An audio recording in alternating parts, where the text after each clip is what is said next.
বিপুল পরিমাণে নিষিদ্ধ cough syrup উদ্ধার রাজগঞ্জের ভুটকির হাটে। মঙ্গলবার সন্ধ্যায় ধূপগুড়ি থানা ও রাজগঞ্জ থানার পুলিশ যৌথভাবে অভিযান চালিয়ে রাজগঞ্জ ব্লকের মাঝিয়ালি গ্রাম পঞ্চায়েতের ভুটকির হাটের একটি ওষুধের দোকান থেকে এই বিপুল পরিমাণে নিষিদ্ধ কাপ সিরাপ উদ্ধার করে।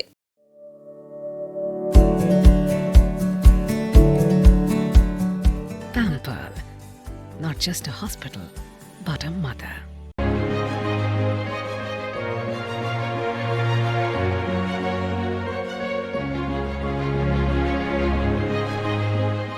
পুলিশ সূত্র জানা গিয়েছে, কয়েকদিন আগে গোপন সূত্রে খবর পেয়ে অভিযান চালিয়ে ধূপগুড়ি বাস টার্মিনাসের সামনে একটি ছোট মালবাহী গাড়িতে তল্লাশি চালাতেই উদ্ধার হয় 20 বাক্স অবৈধ কাপ সিরাপ।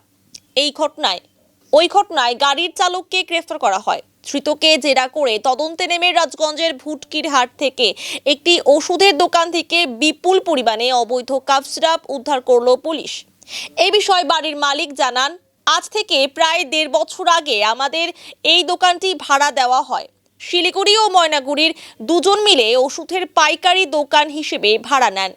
পুলিশ আসার পর পুরো বিষয়টি জানতে পারি। গোটা ঘটনার তদন্ত শুরু করেছে পুলিশ। কখন কি মাল আসতো সেটা তো আমরা দেখতে আসতাম না, আর এরকমভাবে যদি এরকম কফ সিরাপও রাখা থাকতো তো এরকম নাম দেখেও আমরা চিনতে পারতাম না বা বুঝতে পারতাম না। তো এখন আমরা তো ওরকমভাবে ভাড়া দিছি মেডিসিনের দোকান বলেই, মেডিসিন যেগুলো দেখা যায়, যেগুলো চিনি, যেগুলো জানি ওগুলোই দেখি। এবার ওরকমভাবে আইসে ভিতরে ঢুকে দেখা হয় না। তো এখন এগুলা রাখছে, এগুলো দেখলেও হয়তো আমরা বুঝতে পারতাম না যে এটা কী জিনিস। ভাড়া আমাদের এগ্রিমেন্ট হয়েছিল 30শে জানুয়ারি 2024। প্রীতি সাহা আর সঞ্জীব সাহা মিলে দুজনে আসছিল, ওরা দুজনে মিলে ভাড়াটা নিয়েছিল আর কি।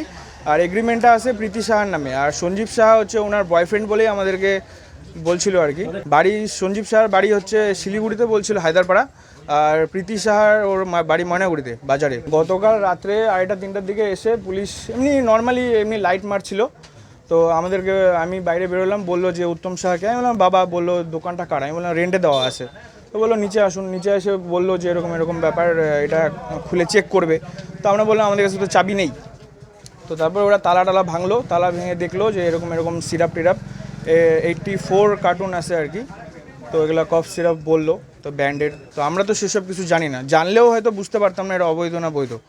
তো এখন যা আছে এখন দেখুক। এখন স্যারেরা তো বললো যে শনিবার রাতে 2টার দিকে, এবার 2টার দিকে যদি মাল ঢুকে তো আমাদের সেটা জানা অসম্ভব। মানে আমাদের চোখে কোনোদিনও পড়েনি। মাল ঢুকতো 9টা, 9:30, 10টা, 8টা, 8:30। আমার দোকান আছে রাস্তার মোড়ে, আমি দেখতাম গাড়ি আসতো যখন VRL লজিস্টিক্স LTD।